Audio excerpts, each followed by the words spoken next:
Welcome to the party. I'm Sam Ekstrom of Locked On Sports Minnesota, here to tell you that Jake Browning was absolutely right.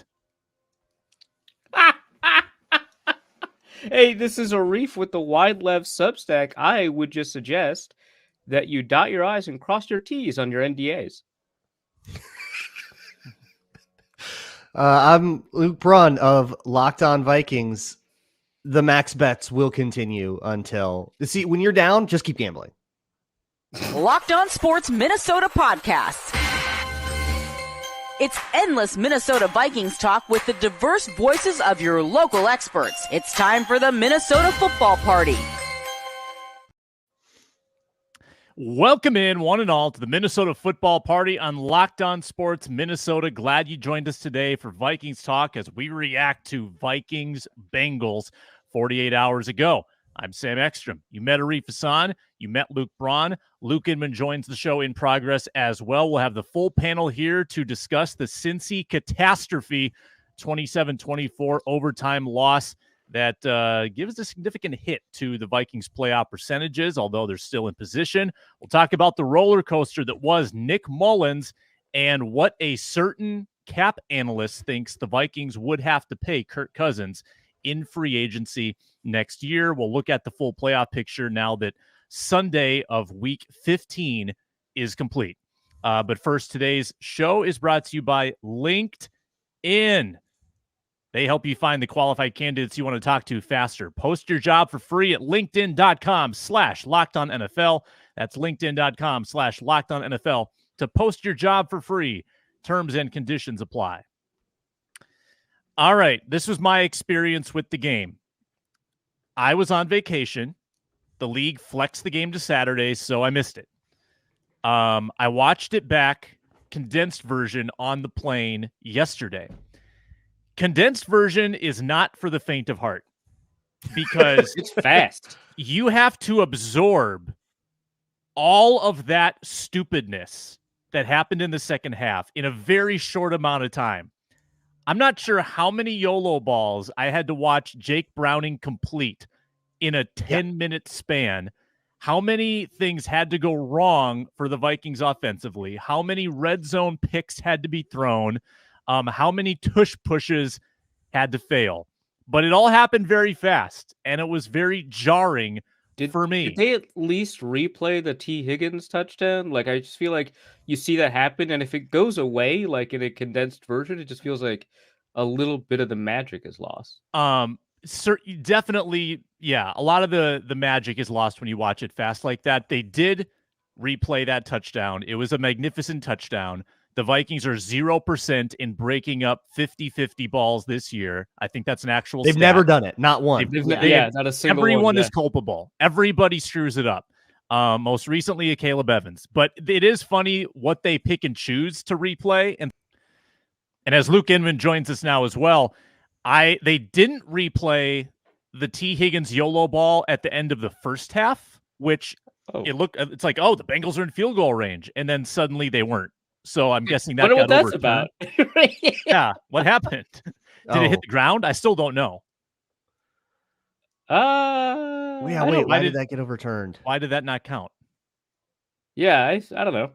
I believe yes, it barely hit the ground. You had to see it did hit the ground. Right angle. Right. It He took like the third angle to hip. get there. Yeah, it took he the third trapped it angle against his hip, and the ground kind of helped him catch it, which means incomplete. Okay, so here are my thoughts. Thought number one, I saw a lot of vitriol about Kevin O'Connell after the game, inability to play with the lead, so on and so forth.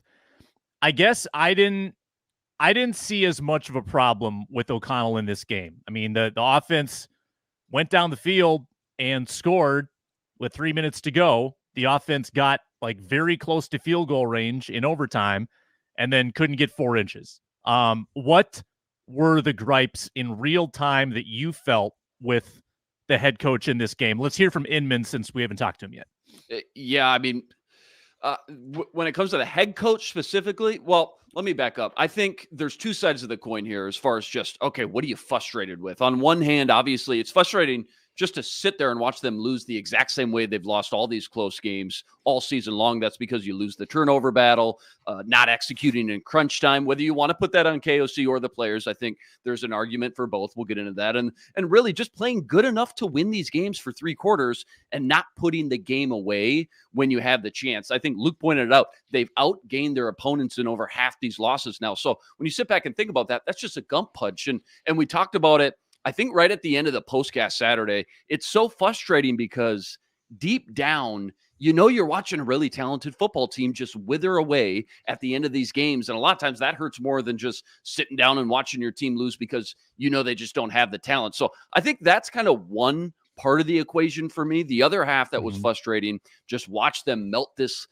lead again on defense because they didn't make enough plays, plain and simple. Now, they shouldn't need to be the 0-1 Ravens every week, but Saturday they just absolutely deflated. So many missed tackles was the big thing. Again, Luke pointed it out that they didn't really have a good game plan in place for Browning when he escaped a lot of those pressures. He was able to make a lot of big plays outside of structure. That hurt a lot. The 3rd and 21 to Chase, and Browning said this after the game too, they missed that deep shot to Charlie Jones earlier that should have went for a touchdown.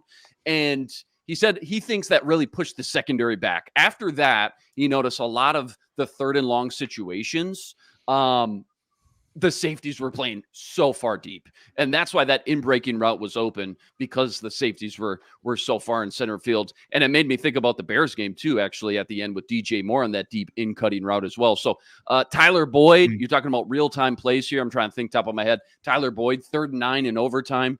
Byron Murphy said after the game, he had his hand on that ball. It just got ripped away from him. The YOLO balls, you mentioned them, saying they're called 50-50 balls because by definition, they're supposed to be 50-50, not 98-2. And hey, let's give some credit. Like T. Higgins, man, one of the best high point catchers in the league. Dude's been doing that since Clemson. That TD grab was bananas. And that's a SportsCenter top 10 kind of play. They made more plays than we did, but to watch that defense, the last 5 drives give up 250 yards, 24 points. That's tough to swallow, man. They had 3 points going into the 4th quarter. I know they were driving, but still to end with 27 points, that's tough to watch. Well, my unhinged airport prediction was 1 quarter away from coming true. I said they would not allow a touchdown for a 3rd straight game, and they got 3 quarters of the way there. And then the wheels fell off and everything regressed. But the broadcast showed the graphic, and it is. It is my fault. Show the graphic. The broadcast was like, it's been like 166 minutes since they've allowed a touchdown, and then like, anyways, here's 1st and goal from the 9. Yeah, it was just like, come on, man, touchdown. But so now to me, from what Inman just said, it sounds like the defense is, rightfully taking some arrows here. Did you think, Braun, that the head coach had culpability in this one? So there's a bunch of things from the coaching in general that I'm not happy with. And even though it's like, the defense's floor is this thing, as the head coach, you still will bear some responsibility. But the 2 things with O'Connell that I think got the most discussion, there was a lot of discussion right after the game about the back-to-back sneaks at the end of the game, and really back-to-back, because they called the sneak, they got it. The Bengals had called a timeout, so it didn't count. Oh, didn't see that on the condensed version either. Yeah, so it didn't count. I thought they called the timeout before the snap on that sneak. Like, so it didn't. So they had gotten the timeout off. So the play didn't count, but it showed the look to the Bengals that the Vikings were going to use. And then the Bengals were completely unready. Yeah. So, and then they came out in the same look, and the Bengals adjusted the way that they were going to play against that. And they didn't have goal line personnel out there, but they had a goal line front. So O'Connell decided, no, I'm not going to take a timeout and get a different personnel or call something else. We're going to run it back because I think we can get it, because we got it that first time. It's just that there was a timeout and it didn't work again, which I think is there's a lot of ways you can look at that, and they're all a huge blunder. Like, it's kind of learning the wrong lesson from getting the sneak while the whistle is blowing. It's just a really bad decision to not change your personnel. It's bizarre to have to run the tush push twice with Nick Mullins and Brandon Powell. There are other sneak looks the Vikings have access to that would have like TJ Hawkinson, someone smaller or stronger under center.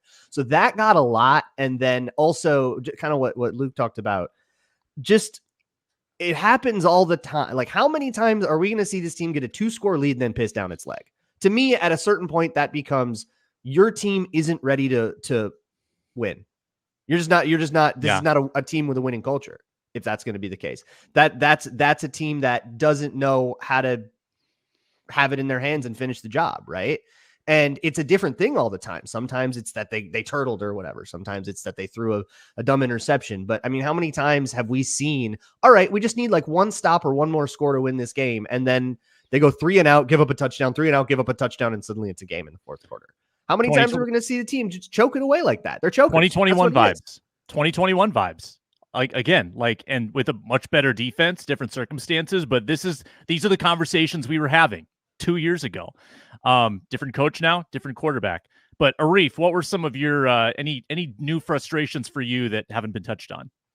Not really. In fact, I thought most of the things people were expressing, at least that I was seeing on social media, didn't really hold up. I don't want to defend Kevin O'Connell after a loss like that, but I also think that most of the criticisms that I saw didn't make a ton of sense. There were people that were talking about how he turtled in the second half, which doesn't make sense. They scored 17 points. He definitely didn't turtle this time. They just choked.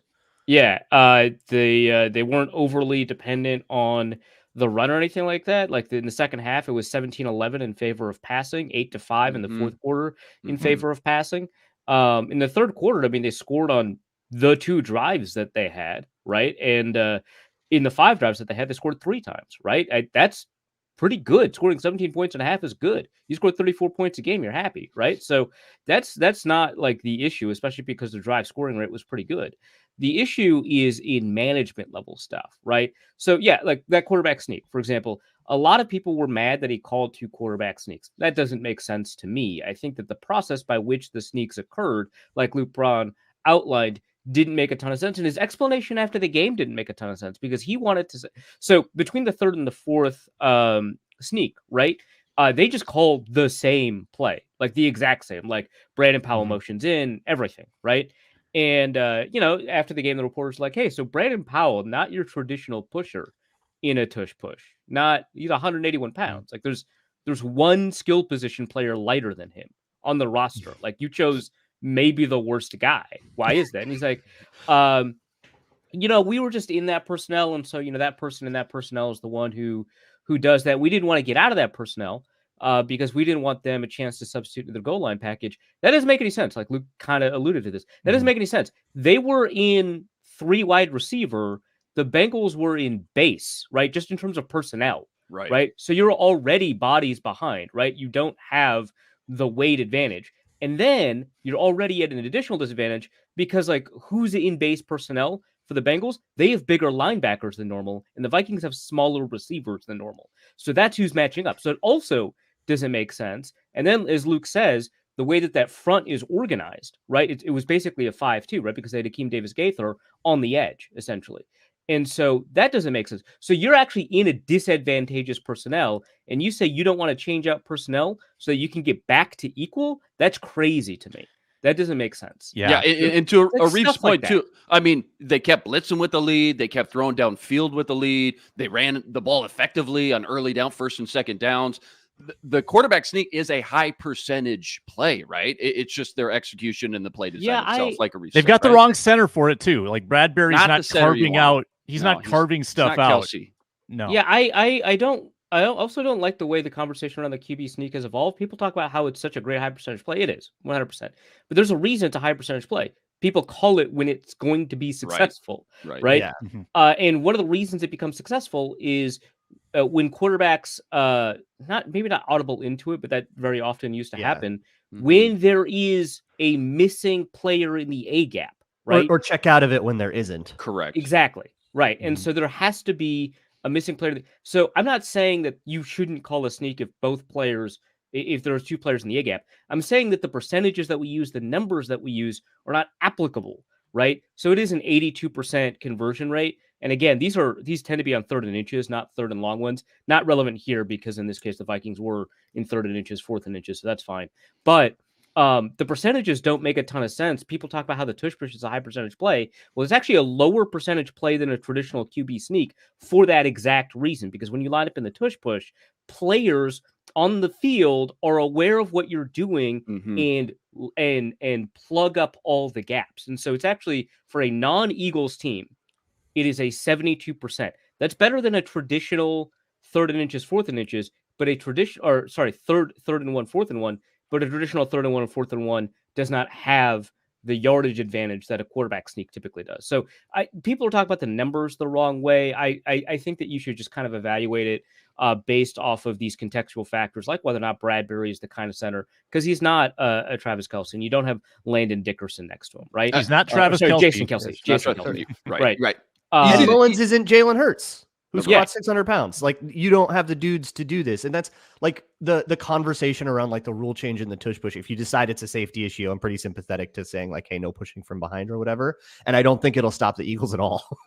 Like, they're still just gonna blow you up because they got Jason Kelce and Landon. And if you're going to run the Jalen same Hurts. exact play 2 times in a row, maybe have a check or a call to get out of that, just in case you get up to the line, see that 5-2 front. Luke, I think you mentioned it, like jet sweep, wide open. Easy to say in hindsight, I get that, but just having something, a plan B in your back pocket, if you're going to run the same exact play twice in a row, I think would have behooved them, obviously.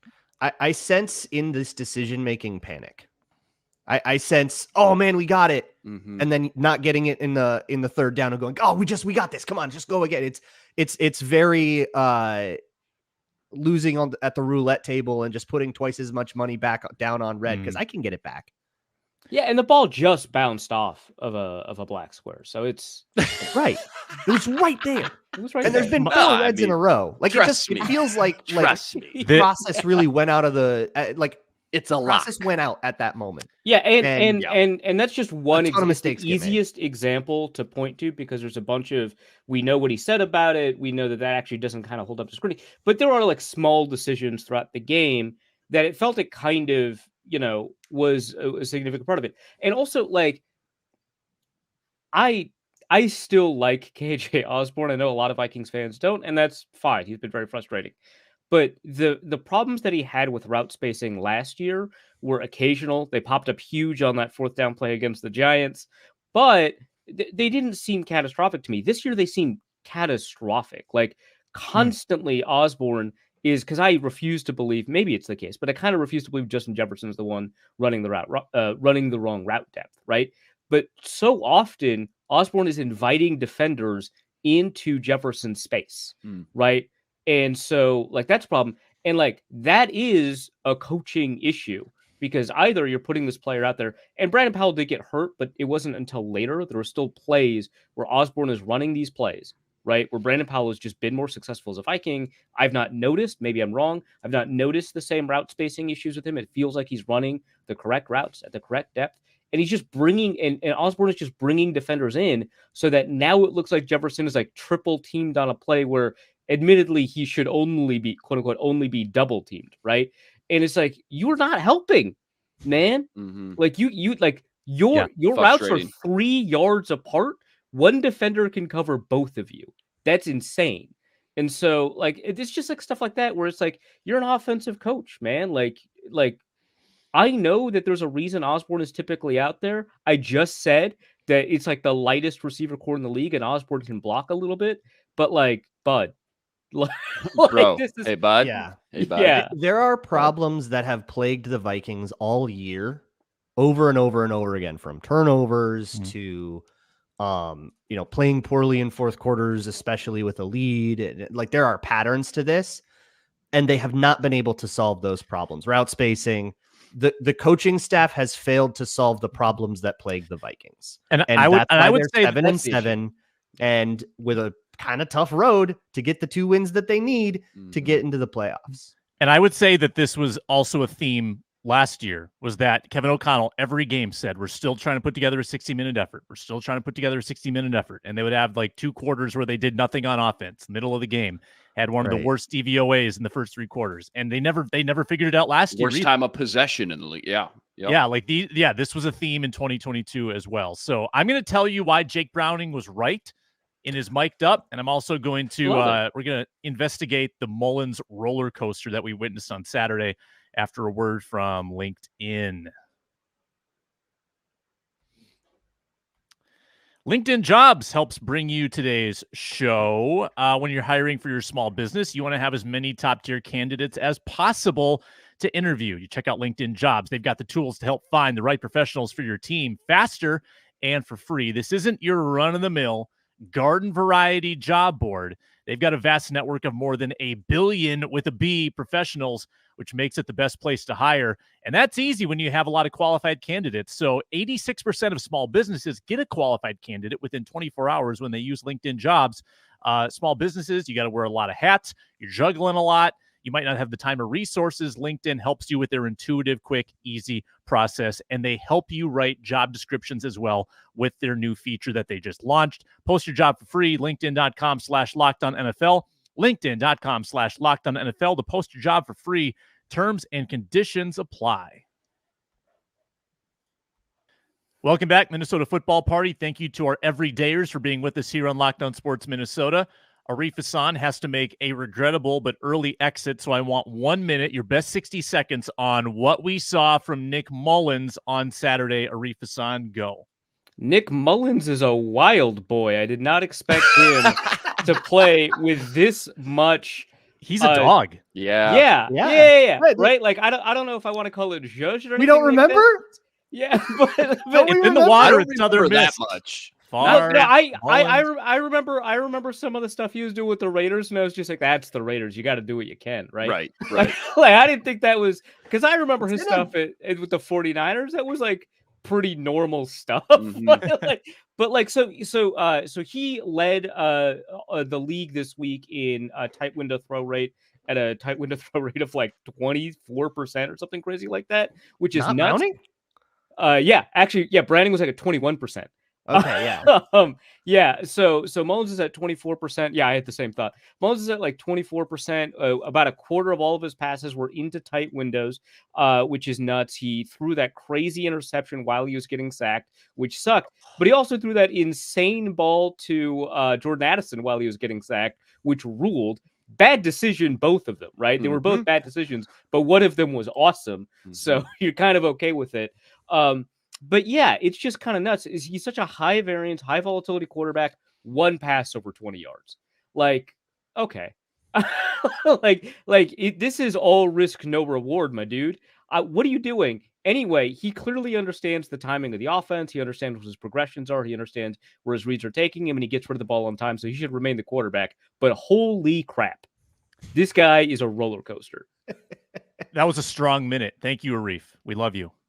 All right, peace. I would agree with a lot of what Arif said. Before we continue with Mullins, I just want to pay off the tease and say that when people are getting upset about Jake Browning on Mic'd Up saying you shouldn't have bleeping cut me, he's right. The Vikings kept Kellen Mond and Sean Mannion instead. So let's all right. Let's play that back. See. All right. So what happened exactly? I got to look at your old tweets, Sam. What did you say about this in the moment? Were you like, God, they really messed up by cutting Jake Browning and not keeping and not cutting Kellen Mond? No, this is 100% hindsight is 2020. But interesting. But Browning has the benefit of that hindsight, right? So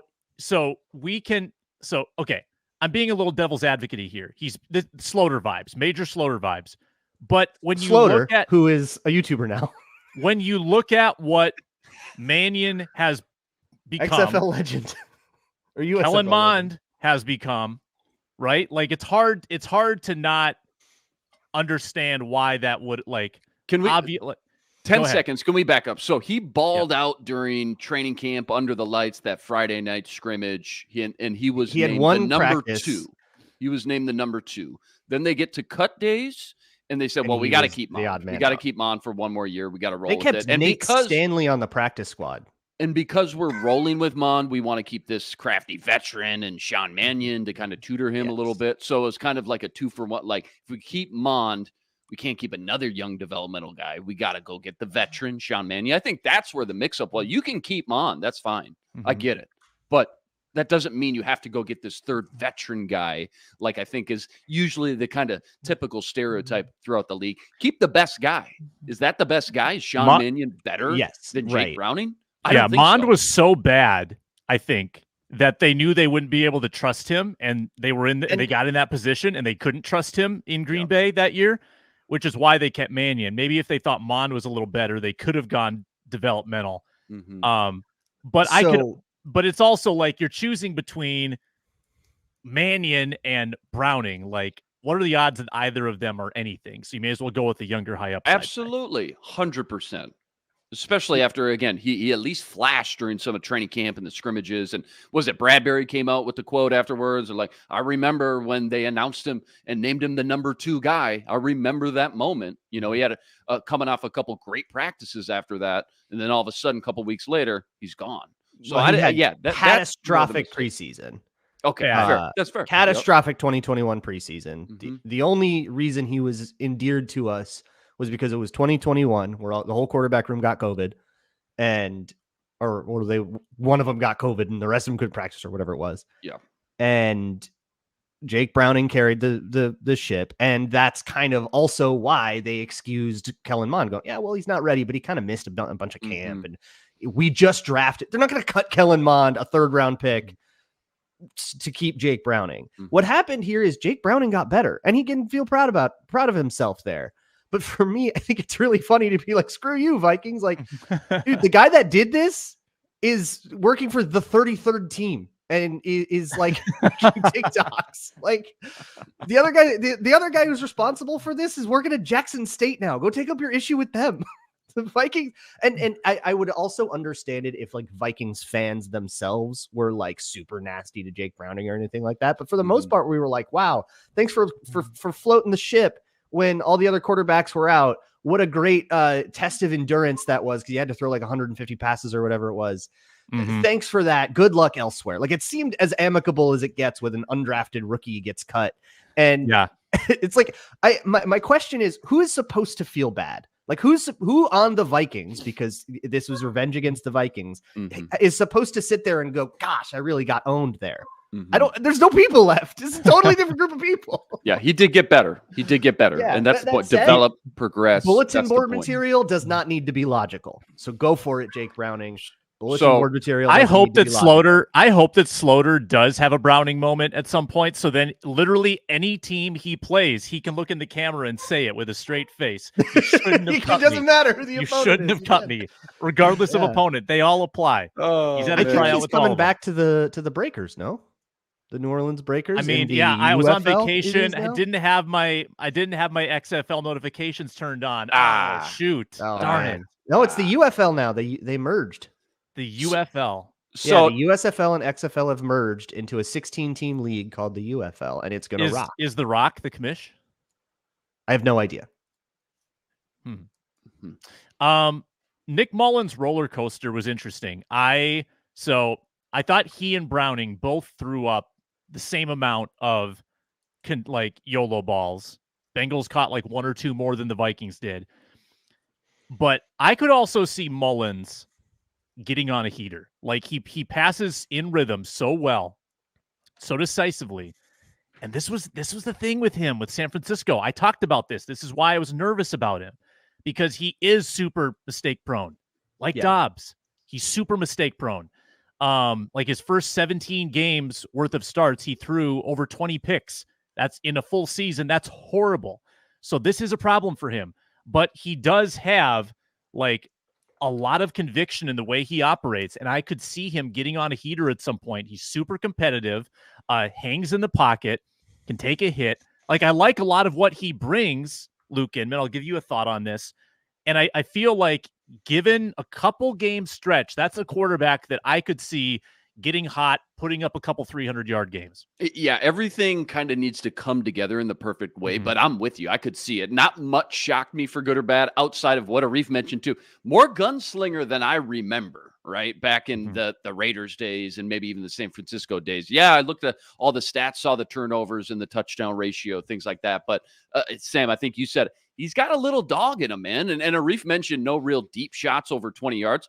but 8 of 10 on throws 10 yards or further, though, too. So of your three options, I think it's obvious. I think he does give KOC what he's been looking for, what he's just been so thirsty for this last month and a half since Kirk Cousins went down, as far as just a guy who can just run the offense the way I built it, the way it was supposed to be ran. The advantage with him is, things are at least going to mimic the way things looked with Kirk Cousins, right? In control of the offense, makes the right checks, gets through the reads a little bit quicker. And I said this on the postcast, if nothing else, at least he's giving his weapons a chance to go make plays. Does Jordan Addison make that shoestring 50-yard touchdown grab and run if Josh Dobbs isn't there? Maybe, but probably not. I mean, I think that's a huge part of the plan every week when you've got guys like JJ, Addison, Hawkinson. So much of your offense run through those guys. It's vital. You've got a guy who can get them the ball so they can go make plays. And you don't need to be like a guru, a football guru, and watch a bunch of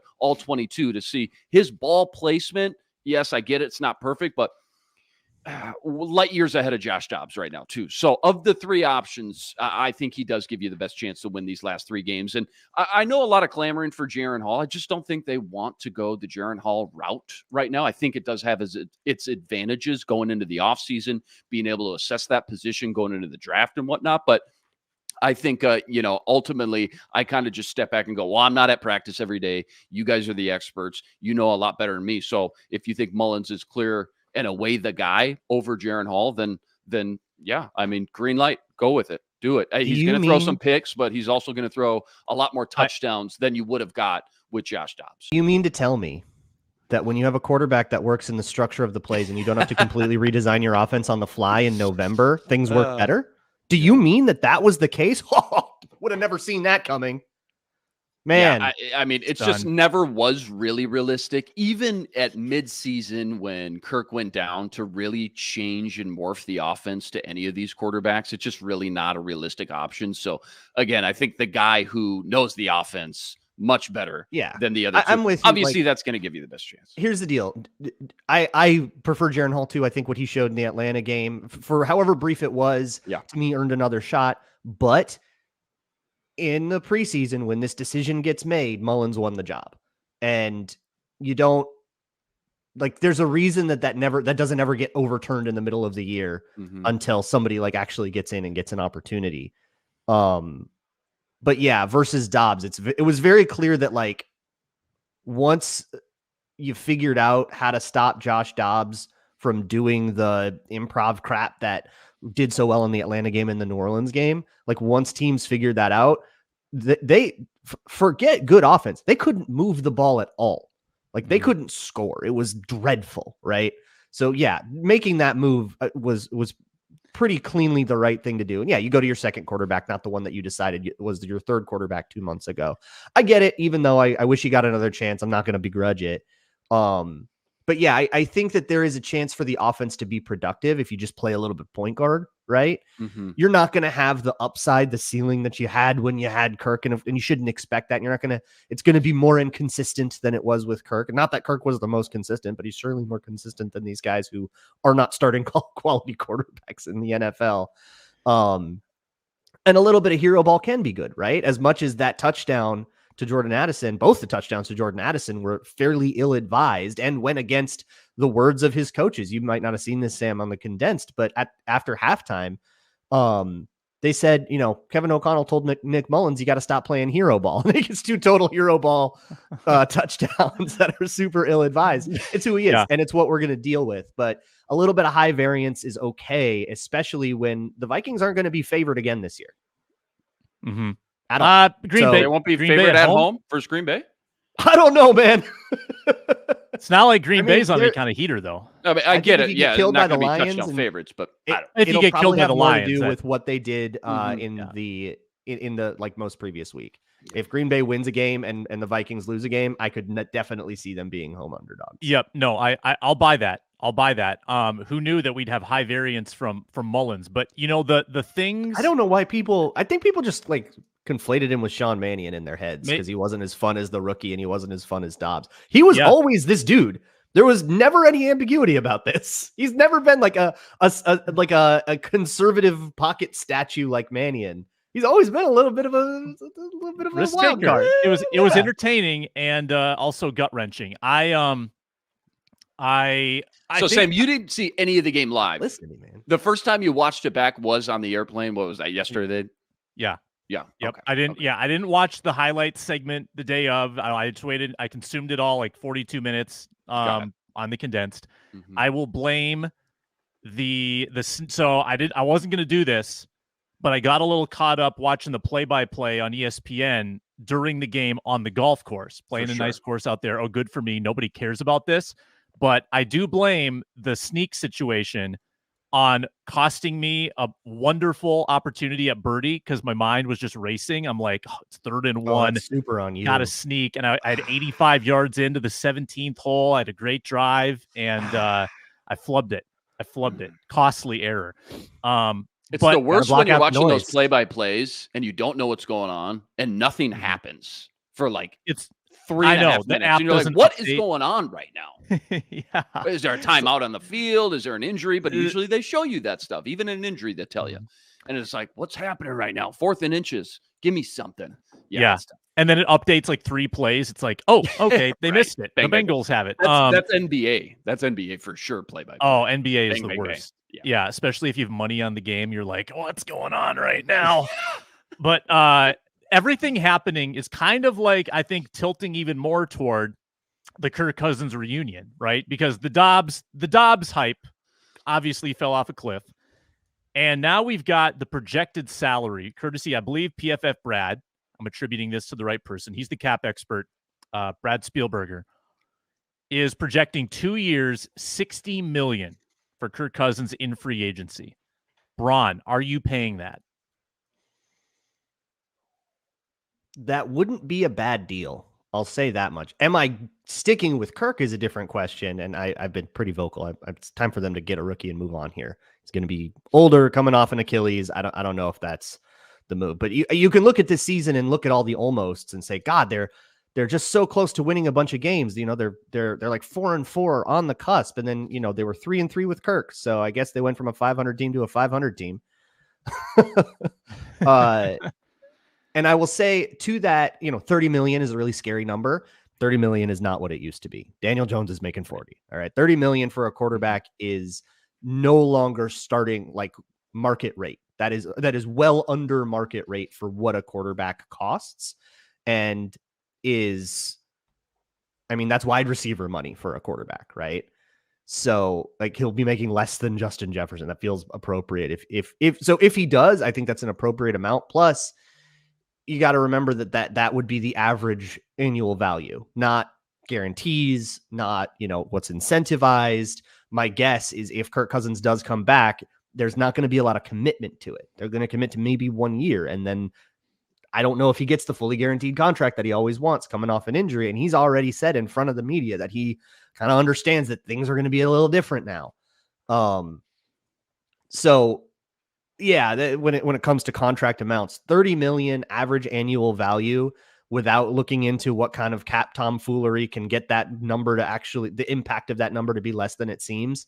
The number seems fine, but is that better than going into the draft with, 6 possible good quarterbacks coming into this draft? Is that preferable to going out and getting one of these guys? Because I think if you do sign Kirk to a 2-year deal, you're not drafting a quarterback now. And you better hope the guy you like's coming out in 2025, I guess, or 2026. Like at some point, you got to get a guy. Yeah, I think the money seems low. I think it'd be a great deal for the Vikings, to be honest. Even with Kirk not being able to pass this physical in March and all that, I think by the time you get to free agency and it's starting to get closer to crunch time for all these teams, and after watching all these backup quarterbacks play this year and teams without any stability at the position really struggle this year, I think Kirk is going to be a higher price free agent and target for a lot of teams than I think some people realize right now. And if anything, not only do I think he gets paid more than 2 years, 30 mil, whatever that, number ends up being, but I think Kirk's going to have a lot of options to choose from and a lot of teams calling him. And at the end of the day, I don't know if it's so much on, hey, would the Vikings do that? I think it's on, does Kirk Cousins want to do that? Does he want to be back in Minnesota, or does he want to get paid more elsewhere? And when it comes to Kirk Cousins and money, I mean, hey, call a spade a spade. I'm not sure he's he's not going to chase the money when it gets down to crunch time. Not with his track record. Guy wants every dollar he can. I'll never blame any player for that. Get paid while you can. But at this stage in your career, for some quarterbacks and some guys, it becomes more about trying to get the Lombardi finally and right out into the sunset than it does getting that extra million or two, I guess, on your base deal. But yeah, I'd do that deal in a heartbeat as far as just value goes, because it feels like a great deal. You pointed it out. Daniel Jones is making 40 plus. End of the day, though, I'm with you, Braun. I'm so ready to draft a new young quarterback in the top 50 picks and see what KOC can do with a higher talent that he can kind of mold into the offense the way he sees fit. I'm ready. With a guy that Kwesi picked instead of the guy that he inherited. Right. It's almost the same logic as with Dobbs. It's like, you don't have to live like this. You had to live like this in 2022. You had the guy who was under contract. You had to live like this in 2023 because that's how you had to get out of the contract. But we are now to a point where you don't need to pick this guy. You can go to someone else if you want. Hey, don't forget. There's merit to picking this guy. He is one of your options for sure. For sure. But it's not like, I don't want to hear, God, it's, the guy that, they're stuck with or whatever. They're not stuck with him anymore. Right. And don't forget about the Wilfs have a say in this too. And it seems like the Wilfs do not want the tear down, rebuild 3-13, no, 3-14. They want a serious quarterback. And there's a lot of ways to get a serious quarterback, but they don't want you to roll in with your Sam Howell. They're not going to let that happen. And I think good for them. Do you want to live like the Commanders are right now? I don't want to watch that. And I don't know if Kirk signs up to be the 1-year mentor as they draft someone in conjunction with a 1-year Kirk deal. I think that's why the second year is the kicker. Are you willing to sign up for 2025 as well when he's 38 years old? That's the big one. Let's talk about this playoff picture, where the Vikings stand, what the next 3 weeks look like after this. You can still take advantage at FanDuel. Final 3 weeks of the regular season. You can still sign up and get $150 in bonus bets with a winning $5 money line bet. All you need to do is find the right money line. If your team wins, you get $150 in bonus bets, and you can spread that out however you want on the spreads, the player props, the over-unders, futures, so much more. You can even go NBA. Just bet the Timberwolves money line every night, and that's probably going to cash pretty nicely for you. FanDuel.com/lockedon to sign up, or download the FanDuel Sportsbook app and bet the NFL. FanDuel, an official partner of the National Football League.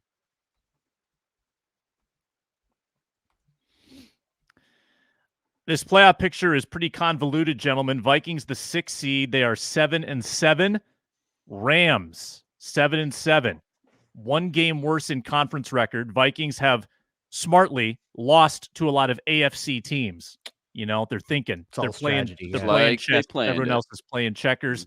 The Saints, they have the tiebreaker over and the conference record. That seems like a good team to be vying with.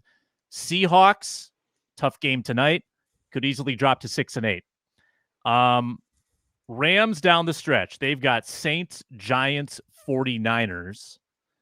Saints down the stretch have Rams. So there's a swing game next week. Yeah, you need the Saints to win that game. You want the Saints to win. We want a tie there, I think, because then there you go.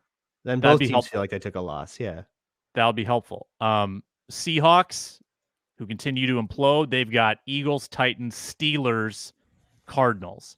Don't know what to think about the Seahawks really at all. But I think, Braun, go ahead. I was just going to say, and the Packers' last 3 games, obviously the Vikes right in the middle there. With the Panthers and Bears wrapped around it. Bears suddenly very tough. I mean, Bears giving everybody a game right now. True. And the Hail Mary that should have been completed yesterday. Holy crap. They don't forget the Bears. I know, I get it. 5 years ago, the Bears knocked the Vikings out of the playoffs, week 17 in Minnesota. They had nothing to play for. Vikings win and you're in, and they couldn't do it. So yeah, Bears maybe same situation and scenario going into the final week versus the Packers. Like that could be an all-time spite game, because if you remember, Bears fans and Packers fans and the Bears and Packers themselves, like the players, talked so much trash going into that week 1 game, and then the Packers just dusted the Bears. I could see Chicago being a little angry, coming out with some spite, and sometimes that backfires on you. But yeah, I think, Braun, you were right. I think 2 out of 3 gets the job done for Minnesota. They would claim one of those 2 spots. Obviously, the 6 is quite a bit more advantageous than the 7. Nobody wants to go to San Fran, Philly, or Dallas, which seems like that's how it would shape up. Well, and just to that point here, too, real quick, Lions still in play for the number 2 seed right now. So if the Eagles were to drop to the 3 seed, all of a sudden, 6 seed, boy, first round, I draw the Eagles in Philly. That's not the ideal scenario either. You want Detroit. You want the team that hasn't won a playoff game in a bazillion years with the quarterback that, may or may not give you a clunker. But I think 2 out of 3 gets it done. And I think you got to do it the next 2 weeks. I mean, Christmas Eve, this is suddenly, this is make or break time. This is, if you don't win this game, then you're backing into the playoffs. And it's going to be tough. Yeah, and 2 games at home as well, by the way. But I mean, more than winnable games, division opponent. What's our record versus the division now? 2-1. We lost the Bears game, obviously on Monday night. So 2-1. Yeah, 2-1. Division still on the plate here with these 3 division games coming up here.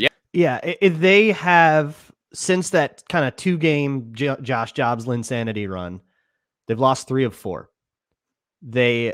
Maybe they can. I mean, look, division. You know your division rivals better than anyone, so those division games tend to equalize a little bit. Sure, anything can happen. Let's say they go 2-1. We're carrying Nick Mullins into the playoffs. I'm sorry, I'm not putting any money on this.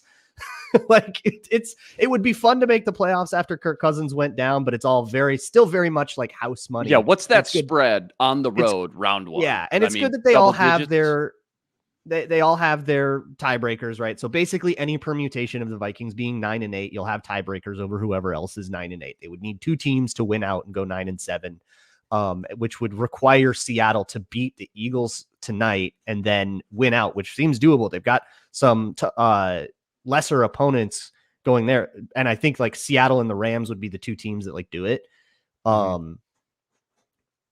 to knock the Vikings out. But it's like, you need very specific permutations for 9-8 to not be good enough to sneak into the 7th seed and then go travel to Philly and go get dusted and say, hey, way to be resilient and still make the playoffs, even though you lost your quarterback. And then we're going into the next offseason that way. How about this crazy scenario? Maybe they lose both to the Lions. They beat the Packers. They back their way in somehow, some way. They have to play the Lions. They've already lost them 2 times in a row, but you never lose to a team 3 times in a row in one season. A la 2005 Vikings losing to the Packers twice and then going to Lambeau and knocking them off in that wild card round. How crazy. Well, that was the year that, again, Christmas Eve.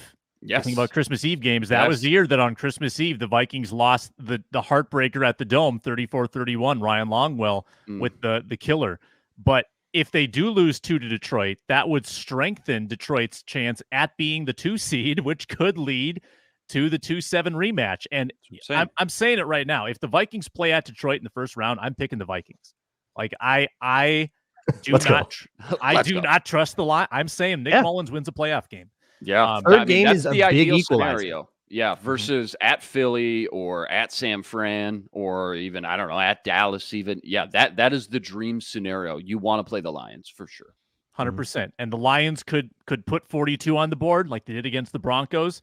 But I think the Lions have a higher variance for talking about high variance teams. Yeah, and we'll see what these next 2 Lions games actually look like, too. I think the way those unfold a little bit is going to help us just kind of dictate what that maybe playoff game matchup might look like. But you're absolutely right. Yep, and if Goff is going to be savvier than some of these young quarterbacks against Flores, right, who just look completely overwhelmed. Goff is going to have some answers for that. So is Ben Johnson. So how will the Vikings defense look as well? We got to go. Minnesota Football Party, Mondays and Thursdays, the audio on the Locked On Vikings audio feed, video on Locked On Sports Minnesota. We thank Arif Hasan, who had to leave early. Luke and Luke, I'm Sam. Find us on Thursday, where Ron Johnson joins the show as well on the Minnesota Football Party on Locked On Sports Minnesota.